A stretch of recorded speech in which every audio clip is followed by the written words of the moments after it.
Welcome to RP Today's English. Prepositional errors. சுவரில் சாயாதே. சுவரில் சாயாதே. Don't lean against the wall.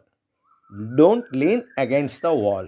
leanங்கிற word வேர்பாக வரும்போது ஒரு பொருளின் மேல் சாய்தல் என்ற பொருளில் வரும். அட்ஜெக்டிவ்ஸாக வரும்போது lean என்றால் ஒல்லியான அல்லது மெலிந்த. இது சட்டத்திற்கு புறம்பானது. இது சட்டத்திற்கு புறம்பானது. This is against the law. This is against the law. அவன் வெளிநாடு சென்றிருக்கிறான். He has gone abroad. He has gone abroad. நாங்கள் வெளிநாட்டிலிருந்து இறக்குமதி செய்கிறோம். நாங்கள் வெளிநாட்டிலிருந்து இறக்குமதி செய்கிறோம். We import from abroad. We import from abroad.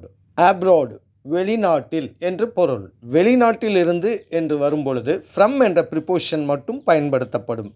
ஃப்ரம்மை தவிர வேறு ப்ரிபோசிஷன் அப்ராடுக்கு முன் பயன்படுத்தக்கூடாது. தேங்க்ஸ் ஃபார் வாட்சிங். Bye.